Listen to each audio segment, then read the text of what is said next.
Bismillahirrahmanirrahim. Assalamualaikum warahmatullahi wabarakatuh. Alhamdulillahirabbil alamin. Wal aqibatu lil muttaqin. Wala udwana illa 'alal zalimin. Asyhadu an la ilaha illallah wahdahu la syarikalah. Wa asyhadu anna Muhammadan abduhu wa rasuluh. Sallallahu alaihi wa ala alihi wasallam tasliman katsira. Amma ba'd. Kaum muslimin dan muslimat yang dimuliakan oleh Allah Subhanahu wa taala, alhamdulillah kita senantiasa bersyukur dan memuji Allah Subhanahu wa taala di kesempatan sore hari ini dengan izin dan kemudahan dari Allah Subhanahu wa taala. Kembali kita melanjutkan kajian kita dengan membahas kitab Bulughul Maram karya Imam Ibnu Hajar rahimahullahu taala. Dan kita masih dalam pembahasan terkait mengusap khuf atau mengusap apa yang dipakai di kedua kaki. Nah, kaos kaki atau sepatu atau yang semisalnya yang menutupi kedua mata kaki. Maka di dalam syariat kita ada namanya mengusap khuf. Itu ketika seorang berwudu. Ketika seorang berwudu, dia berwudu seperti biasa, dia cuci kedua tangannya, kemudian berkumur-kumur, menghirup air, kemudian dia mencuci wajahnya, lalu mencuci tangannya sampai siku, kemudian mengusap kepalanya dan dua telinga. Begitu kaki, maka tidak perlu dia cuci kakinya, tapi cukup dia mengusap di atas kakinya dengan syarat dia memakai khuf. Dia memakai khuf, ya, sepatu yang menutupi mata kaki atau kaos kaki yang menutupi mata kaki.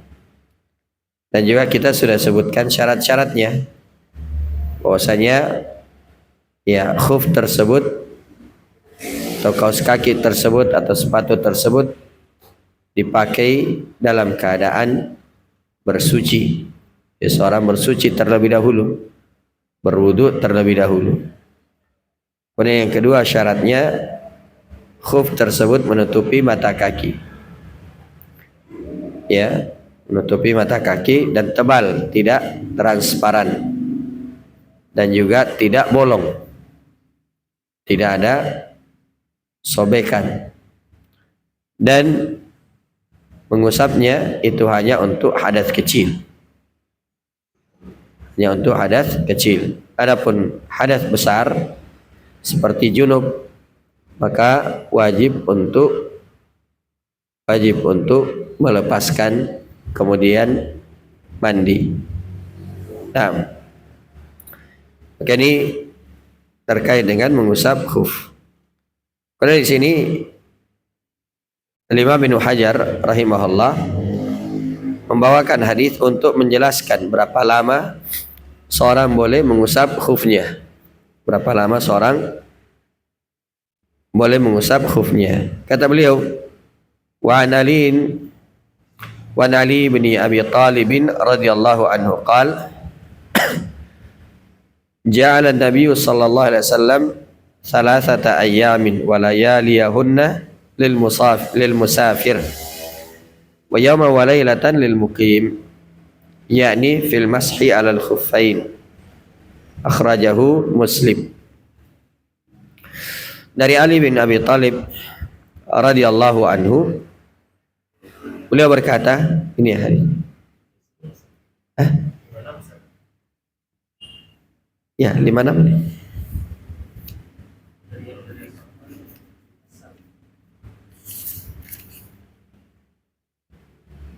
55 berarti kalau saya.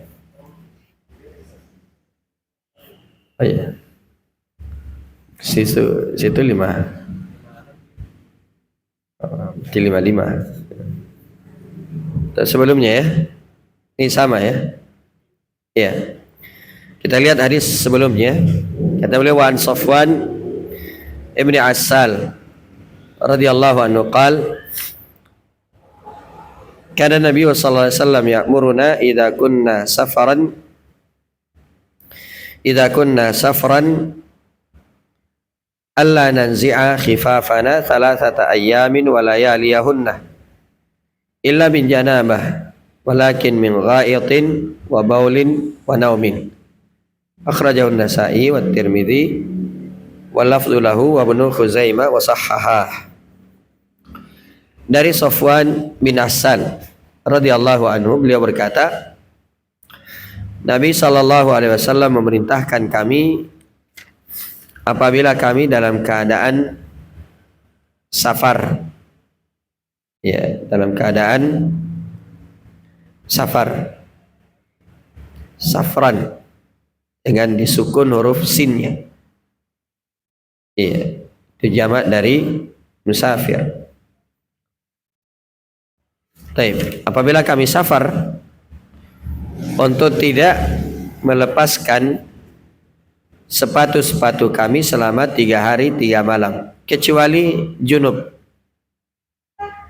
Akan tetapi dari buang air besar, buang air kecil dan tidur, nah ini tidak perlu melepaskan sepatu. Demikian juga khuf, ya, kaos kaki dan yang semisalnya. Nah,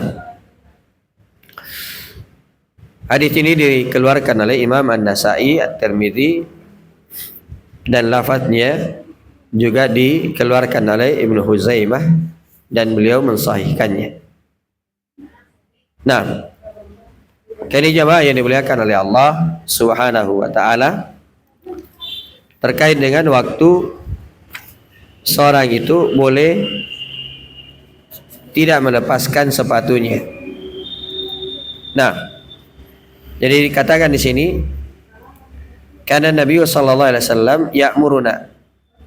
Hadza fi dalilun ala hirsin Nabi sallallahu alaihi wasallam ala ummatihi bi ta'limihim amra dinihim.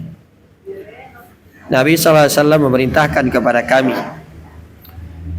Ini adalah dalil yang menunjukkan semangat Nabi SAW kepada umatnya untuk mengajari mereka perkara agama mereka. Ya, Nabi SAW mengajari para sahabat terkait dengan agama mereka. Dan dikatakan di sini, idza kunna safran, apabila kami safar. Wa hadza yadullu ala anna Nabi sallallahu alaihi wasallam yu'allimu ashabahu fi safarihim kama yu'allimuhum aydan fi hadarihim. Dan ini menunjukkan bahwasanya Nabi sallallahu alaihi wasallam mengajari para sahabat baik itu dalam safar, ya, sebagaimana Nabi sallallahu alaihi wasallam mengajari mereka ketika hadir. Di dalam perjalanan pun Nabi sallallahu alaihi wasallam mengajar. Nah, karena itu fata'limuhu alaihi salatu wassalam lahum mustamir fil hadari was safar. Pengajaran Nabi sallallahu alaihi wasallam kepada para sahabat itu kontinu, berkesinambungan, baik itu dalam keadaan hadir, mukim, atau dalam keadaan safar. Di dalam keadaan safar pun sekali lagi Nabi SAW mengajari para sahabat, ya, mengajari para sahabat. Dan ini tentunya bisa dilakukan baik itu di kendaraan atau ketika singgah, ya, ketika singgah di perjalanan, ya, ketika singgah di perjalanan. Nah, Kemudian dikatakan di sini Allah nanzi'ah khifafana. Ya, beliau memerintahkan kami untuk tidak melepaskan khuf kami. Hada yadullu ala masyru'iyatil mashi 'alal khufain. Maka ini menunjukkan akan disyariatkannya mengusap kedua khuf atau kedua sepatu atau kedua kaos kaki. Ya, ini salah satu dalil ya tentang disyariatkannya. Dan syariat di sini menunjukkan sunnah. Ya, ini adalah hal yang disunnahkan. Jadi lafaz perintah di dalam hadis ini itu bermakna sunnah. Bermakna sunnah atau pembolehan. Nah, sebagaimana disebutkan oleh Syekh Abdul Muhsin bin Muhammad Al-Qasim hafizahullah. Kata beliau, laisa al-amru huna lil wujub wa innama lil ibahah. Perintah di sini itu bukanlah wajib, tapi dia hanya al-ibahah. Ya, menunjukkan pembolehan. Menunjukkan pembolehan. Nah, kemudian dikatakan di sini salasata ayyamin wa layaliyahunna. Selama 3 hari 3 malam. 3 hari 3 malam. Ini untuk orang yang safar. Ini untuk orang yang safar. Adapun untuk orang yang mukim itu hanya sehari semalam saja. Jadi orang yang mukim itu hanya sehari semalam. Iya. Dan orang yang safar selama 3 hari 3 malam. Pertanyaannya, kapan mulai dihitung? Kapan mulai dihitung? Sebagian ulama menyebutkan bahwasanya mulai dihitung itu ketika memakai khufnya. Ketika memakai khufnya, memakai sepatunya atau kaos kakinya, mulai dihitung dari situ. Ini pendapat sebagian ulama. Dan sebagian lagi berpendapat bahwasanya mulai dihitung sejak dia berhadas. Sejak dia berhadas. Dan sebagian ulama berpendapat, dan ini insyaallah yang paling kuat, bahwasanya mulai dihitung sejak mengusap. Sejak mengusap. Nah, jadi misalnya begini.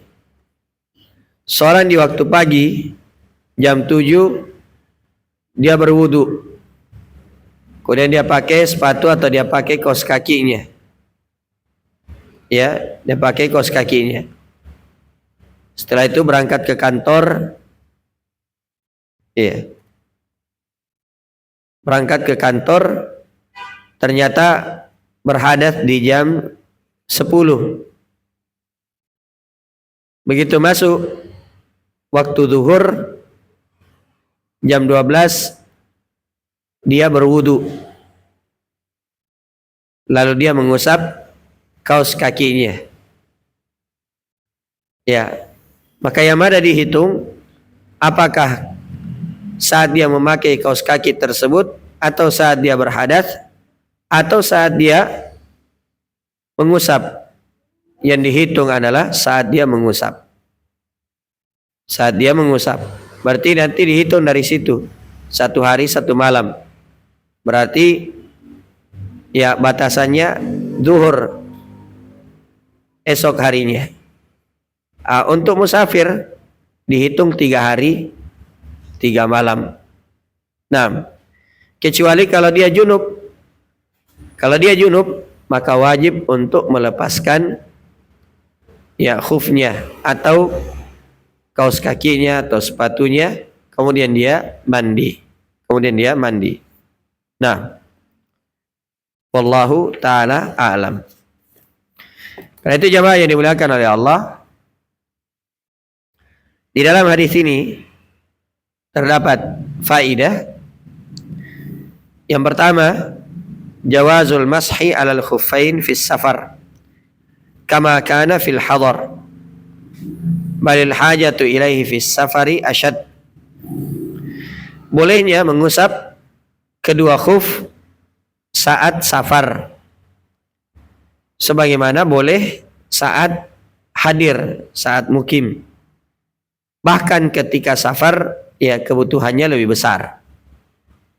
Kebutuhan untuk mengusap khuf itu lebih besar. Nah,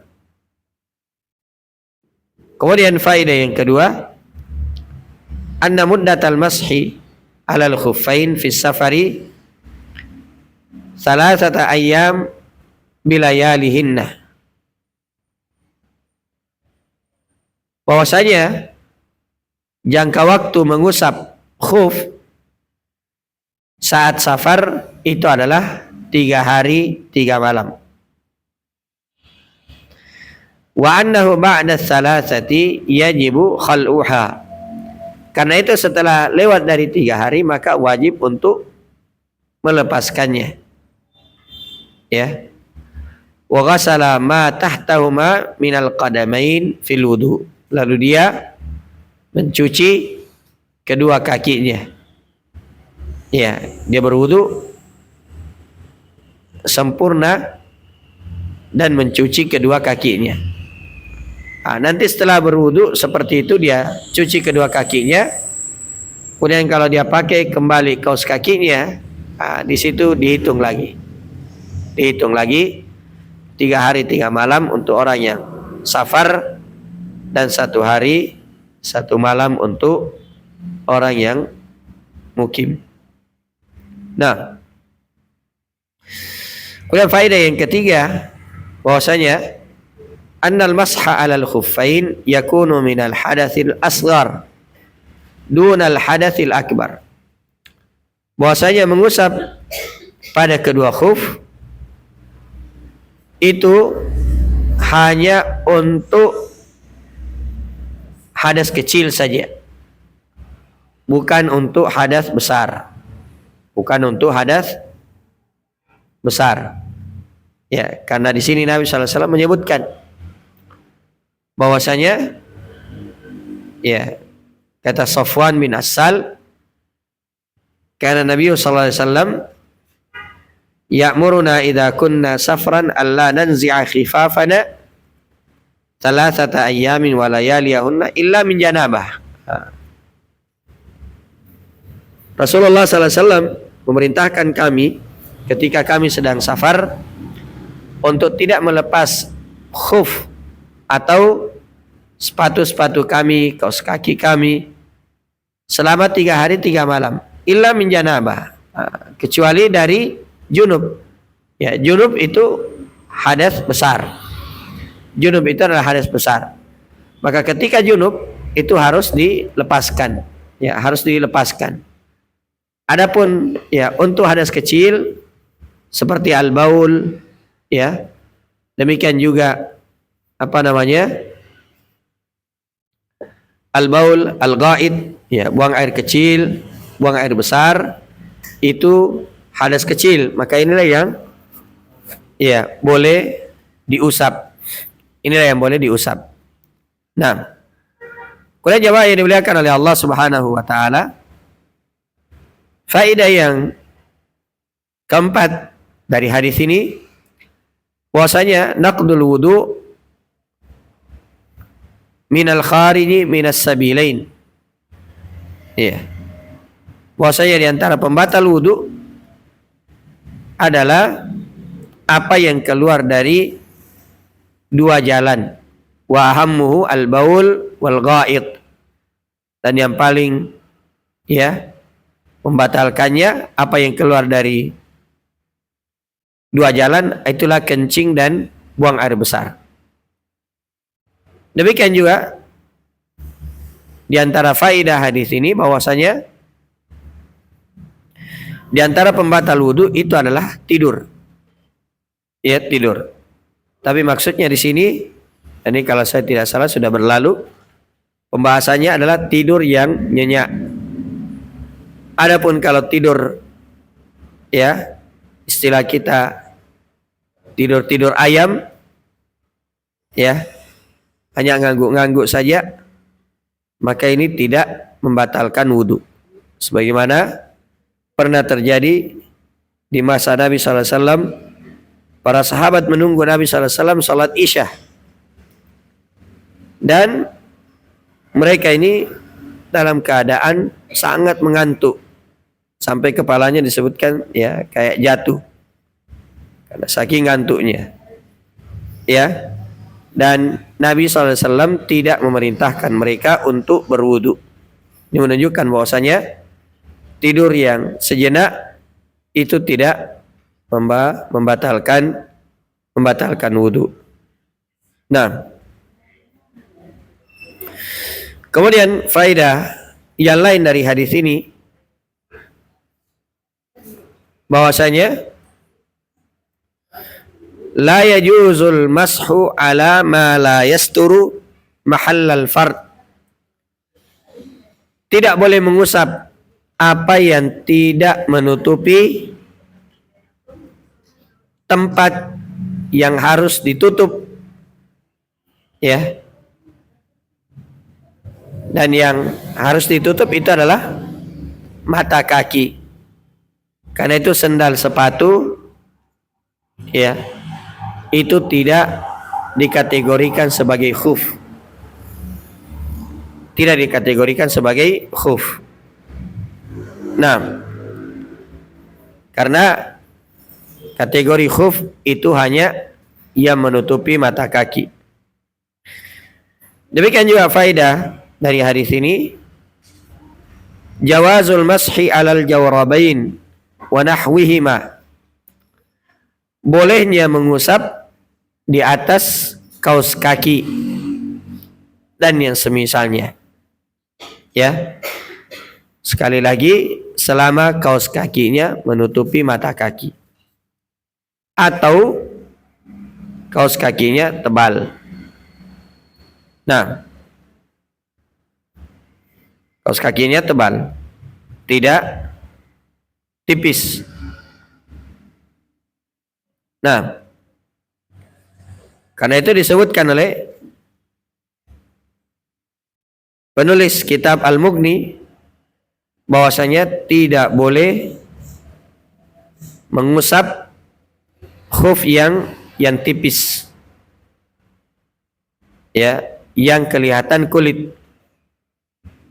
Kenapa? Karena itu tidak menutupi tempat atau anggota tubuh yang wajib ditutupi, yaitu mata kaki. Sehingga itu diserupakan dengan an-na'al, serupakan dengan sendal. Nah, serupakan dengan sendal. Maka ini jamaah yang dimuliakan oleh Allah Subhanahu wa taala, beberapa faedah yang bisa dipetik dalam hadis Safwan ibnu Assal radhiyallahu taala anhu. Kemudian yang berikutnya hadis yang ke-56. Kata beliau, an Ali ibn Abi Talib radhiyallahu anhu qala ja'ala an-nabiy sallallahu alaihi wasallam salasata ayyamin wa layaliyahunna lil musafir wa yawman wa laylatan lil muqim, yani fil mashi 'ala al-khuffain, akhrajahu Muslim. Dari Ali bin Abi Talib radhiyallahu anhu, beliau berkata, Nabi sallallahu alaihi wasallam menjadikan 3 hari 3 malam untuk orang yang safar dan sehari semalam untuk orang yang mukim. Maksudnya ya mengusap di atas kedua khuf. Iya. Jadi hadis Ali bin Abi Thalib sama dengan hadis ya Safwan yang sebelumnya, yaitu penetapan terkait dengan waktu yang dibolehkan untuk mengusap khuf, yaitu 3 hari 3 malam untuk orang safar atau musafir, dan sehari semalam untuk orang yang mukim. Dan di dalam hadis ini terdapat faedah tambahan, fi bayanu yusri syariati wa samahatiha. Di dalam hadis ini terdapat penjelasan akan mudahnya syariat, ya, akan mudahnya syariat, wa mura'atiha li ahwalin nas fi quwwatihim wa dha'fihim wa hajatihim, dan perhatian syariat terhadap keadaan manusia, baik itu terkait kekuatan mereka, kelemahan mereka, dan kebutuhan mereka. Jadi Allah Subhanahu wa taala itu memudahkan. Ya, jadi syariat ini sangat mudah. Ya, syariat ini sangat mudah. Nah, dan tidak ada kesulitan sedikit pun dalam masalah salat, ya, masalah akidah, masalah salat, ibadah, ya, puasa, haji, zakat, semuanya mudah. Semuanya mudah. Haji mungkin ada yang mengatakan berat. Ya. Padahal haji itu tidak berat, mudah. Ya, buktinya Nabi SAW menetapkan beberapa tempat miqat sehingga tidak menyulitkan orang-orang yang datang dari luar kota Mekah. Ya. Ada miqatnya orang Yaman dan orang yang melewati negeri tersebut. Ada miqatnya orang Irak dan orang yang melewati daerah tersebut. Ada miqatnya, ya, orang Najd, ya, dan orang yang melewati daerah tersebut. Ada miqatnya orang Syam, ya. Adapun orang yang ada di Mekah, itu dia miqat dari rumahnya masing-masing. Maka ini menunjukkan kemudahan, ya, syariat terkait dengan pelaksanaan ibadah haji. Demikian juga seterusnya, ibadah-ibadah yang lain semuanya dimudahkan. Semuanya dimudahkan. Termasuk ini dalam masalah mengusap khuf. Kalau setiap kali pakai kaos kaki misalnya, terus dibuka, wudu dibuka lagi, itu akan memberatkan. Maka syariat membolehkan untuk mengusap di atas, ya, kaos kaki, di atas sepatu, atau apa saja yang menutupi kaki dan mata kaki. Nah, kemudian hadis berikutnya kata beliau, wa an Thauban radhiyallahu anhu qala ba'atha Rasulullah sallallahu alaihi wasallam sariyatan fa'amarahum ayyamsahu alal asaibi, yakni al-amaim, wattasakhin, yakni al-khifaf. Rawahu Ahmad wa Abu Daud wa sahhahu al-Hakim. Dari Thauban radhiyallahu anhu, beliau berkata, Rasulullah sallallahu alaihi wasallam mengutus sariyah, ya, mengutus sariyah, yaitu pasukan kecil, ya, pasukan kecil. Nah, maka Rasulullah sallallahu alaihi wasallam memerintahkan mereka untuk mengusap di atas imamah mereka, dan juga at-tasakhin yang membuat hangat, maksudnya kaos kaki, ya, atau khuf. Karena kalau orang pakai khuf kan ya kakinya jadi hangat. Nah, jadi al-asaib di sini adalah al-amaim, itu imamah. Apa yang dipakai dan dililit di kepala. Nah, itu juga boleh diusap. Ya, tanpa melepasnya. Ya, ketika mengusap kepala. Nah, kemudian at-tasakhin yaitu apa yang menutupi mata kaki, yang menghangatkan kaki. Nah, jamaah yang dimuliakan oleh Allah Subhanahu wa taala, kata Syekh Abdul Muhsin bin Muhammad Al-Qasim hafizahullah, wa hadzal hadits yadullu ala iddati masail. Hadis ini menunjukkan beberapa permasalahan. Ya. Beberapa permasalahan.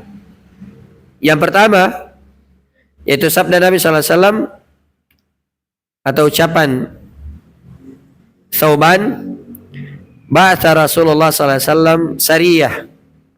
Rasulullah sallallahu alaihi wasallam mengutus ya pasukan kecil. Hadza yadullu ala anna al-imam yushra'u lahu ay yab'atha as-saraya liyu'allimu an-nas wa yuqatilu man aba ad-da'wah ila Allah. Wa yadullu ala anna an-nasa fi hajatin ila tablighil Islam. Kalimat tadi bahwasanya Nabi sallallahu alaihi wasallam mengutus pasukan kecil ini menunjukkan bahwasanya imam atau pemimpin disyariatkan untuk mengutus pasukan-pasukan. Ya, mengutus utusan untuk mengajari manusia. Nah, karena itu jamaah yang dimuliakan oleh Allah, seperti di masa Nabi sallallahu alaihi wasallam itu ya, yang jadi pasukan kan para sahabat, orang hebat-hebat semua membaca Al-Qur'an, ya. Membaca Al-Qur'an, mereka adalah orang yang paham sunnah Nabi sallallahu alaihi wasallam. Ya, makanya yang jadi tentara, yang jadi prajurit waktu itu ya orang-orang hebat.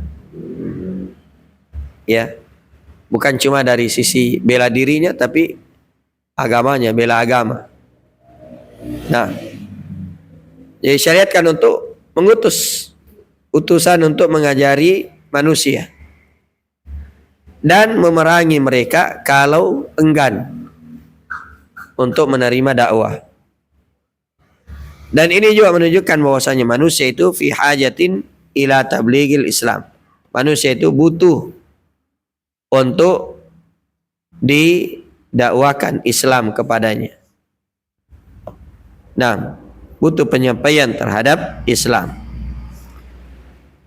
Wa fi aidan annahu yajibu ala ahli salah ayyan syuru da'watil Islam ila al-akharin bil hikmati wa rifqid wa wafqid dawabit asy-syariah. Nah, ini juga menunjukkan bahwasanya ahlus salah, orang-orang yang menginginkan kebaikan, itu wajib untuk mengutus menyebarkan dakwah Islam.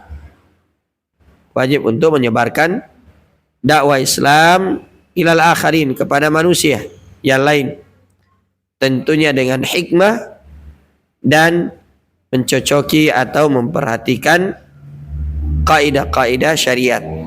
Ya, diantaranya yang pertama berilmu. Yang diutus itu adalah orang yang berilmu, bukan orang yang jahil. Ya, kenapa? Karena mau mengajari manusia. Mengajari manusia, mungkin ada orang yang mau bertanya, ya, kalau tidak punya ilmu ya tidak bisa. Nah, demikian juga disyariatkan untuk mengutus utusan, apakah itu secara berjamaah atau individu. Kalau di sini syariah, ya, kelompok kecil.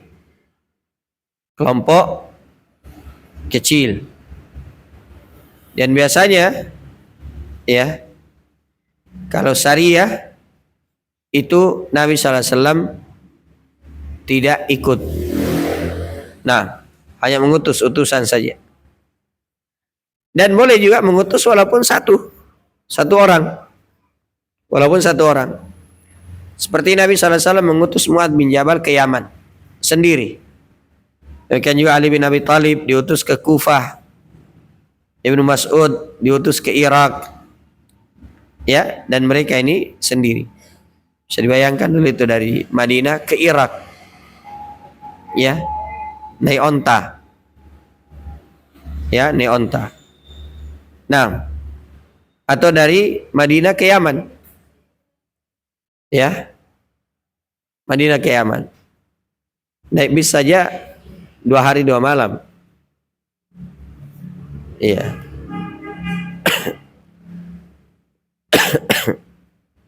Dua hari 2 malam Saudi atau Yaman ke Saudi. Apalagi di perbatasan, lama diperiksa. Iya. Ini jamaah yang dimuliakan oleh Allah Subhanahu wa Ta'ala. Kemudian, ya, di dalam hadis ini terdapat beberapa faidah. Yang pertama, jawazul mashi alal imamati wal khifafi fis safar. Bolehnya mengusap imamah dan juga khuf ketika safar. Jadi boleh mengusap imamah dan juga khuf saat safar. Nah, kemudian yang kedua, kama yajuzu fis safari fa innahu yajuzu aidan fil hadari farrukhsatu amma. Sebagaimana dibolehkan dalam safar, ya, maka demikian juga di waktu mukim dibolehkan. Karena itu keringanannya di sini umum. Ya. Keringanannya umum. Nah, demikian juga di dalam hadis ini terdapat faidah fihi ta'limul jaish wal ghazati wal musafirin ila ma yahtajuna ilaihi minal ahkami syariah. Ya. Di dalam hadis ini juga terdapat faidah anjuran untuk mengajari pasukan, orang yang ikut perang. Demikian juga para musafir. Ya. Anjuran untuk mengajari mereka perkara-perkara yang mereka butuhkan dari hukum-hukum syariat. Dari hukum-hukum syariat. Ya. Dan di sini juga terdapat keterangan bahwasanya pemimpin, apakah itu pemimpin negara atau pemimpin pasukan, ya, atau pimpinan regu, itu hendaknya perhatian terhadap apa yang dipimpinnya. Ya. Dia memperhatikan orang-orang yang dipimpinnya. Terkhusus fil ahkamil lati yahtajuna ilaiha. Terkhusus hukum-hukum yang mereka butuhkan. Ya. Jadi bukan cuma bekalnya diperhatikan. Bekal dalam artian makan, minum, pakaian. Ya. Tapi yang paling pokok juga adalah memerhatikan bekal mereka berupa ketakwaan. Ya, ilmu syariat. Ini yang dibutuhkan. Nah,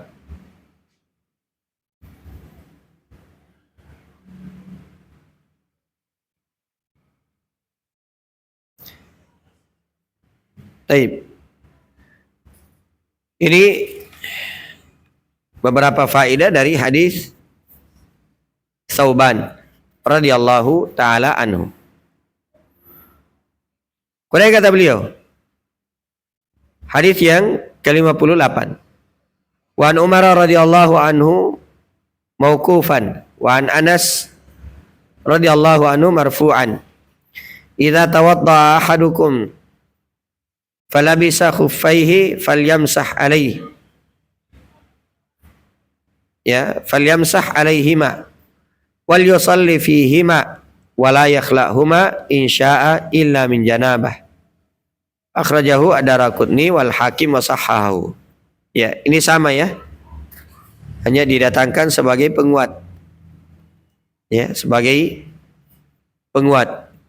Dari Umar secara mauquf, ya, maksudnya hanya sampai kepada Umar radhiyallahu anhu.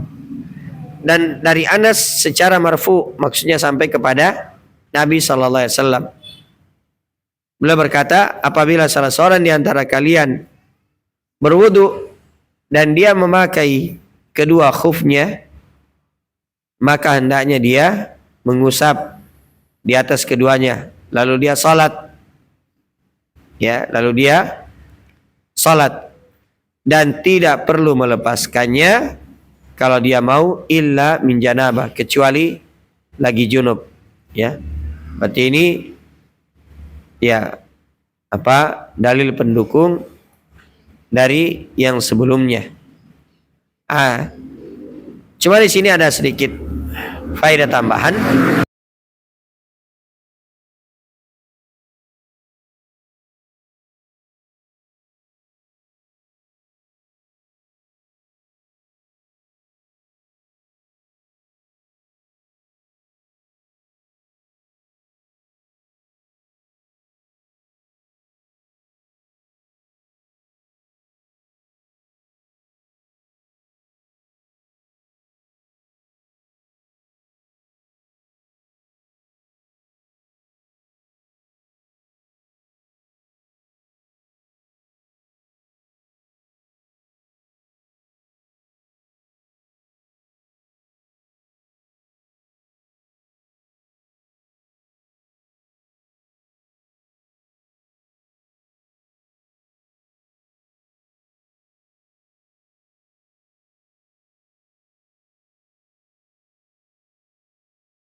Wa Nabi Bakar radhiyallahu anhu dari Nabi sallallahu alaihi wasallam atahu rakhasa lil musafir thalathata ayyam wa layaliyahunna wa lil muqimi yawman wa laylatan idza tatahhara fala bisafaihi ayyam saha alaihi. Ya. Wa akhrajahu Daraqutni wa sahahu Ibnu Uzaimah. Dari Abu Bakar radhiyallahu anhu dari Nabi sallallahu alaihi wasallam bahwasanya beliau memberi keringanan untuk musafir 3 hari 3 malam. Ya, dan mukim sehari semalam. Cuma di sini diterangkan idza tatahhara, kalau dia bersuci, pada bisa kufai, kalau dia pakai kufnya. Jadi ini disebutkan. Kalau sebelumnya kan tidak. Jadi di antara ketentuannya yaitu dia memakai kuf tersebut dalam keadaan suci. Ya, bukan kufnya yang suci maksudnya, tapi dianya yang bersuci. Ya, dianya yang bersuci terlebih dahulu. Nah, wallahu ta'ala alam. Mungkin ini dulu yang kita kaji di kesempatan sore hari ini. Dan sebelum kita tutup, mungkin kalau ada hal yang ingin ditanyakan, silakan.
Siapa Bapak?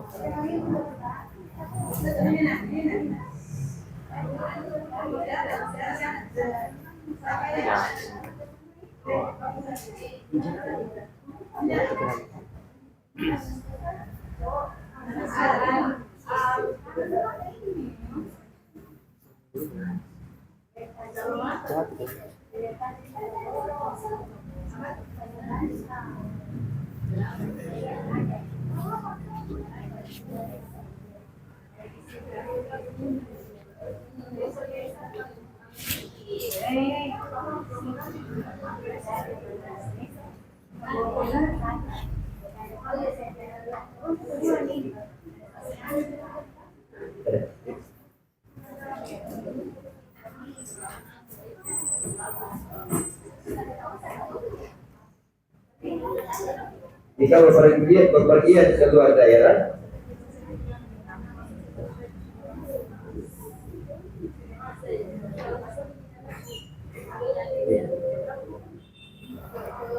bila berpergian ke luar daerah dan minum obat antimo yang ada obat tidurnya, apakah wudhunya batal? Ya, kalau dia minum lalu tidur, ya kalau dia minum lalu tidur nyenyak, ya batal wudhunya, bukan karena minum antimonya, tapi karena tidurnya yang nyenyak, maka wudhunya batal. Ya, begitu dia bangun turun sholat, ya dia harus berwudhu dulu. Nah, jika khufnya bernajis, apakah masih berlaku khufnya bisa diusap? Ya, kalau bernajis, maka najisnya dibersihkan. Ya, bersihkan dulu najisnya. Makanya Nabi SAW menyebutkan, kalau salah seorang di antara kalian ingin sholat, maka hendaknya dia lihat dulu, ya, sendalnya. Hendaknya dia lihat sendalnya. Kalau ada kotoran maka hendaknya dia gosokkan di tanah. Hendaknya dia gosokkan di tanah, ya. Lalu dia sholat di atasnya. Jadi kalau ada najisnya maka najisnya harus dibersihkan. Ya. Wallahu taala a'lam.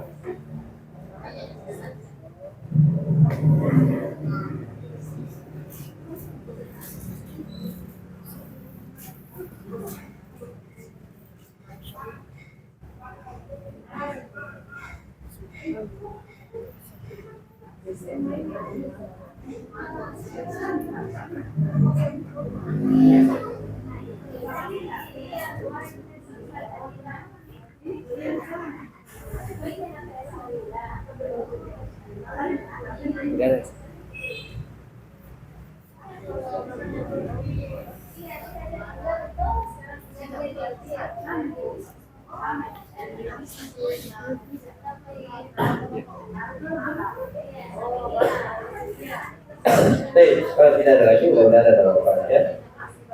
Subhanakallah wa bihamdik, la ilaha illa anta astaghfiruka wa atubu ilaik. Assalamualaikum warahmatullahi wabarakatuh.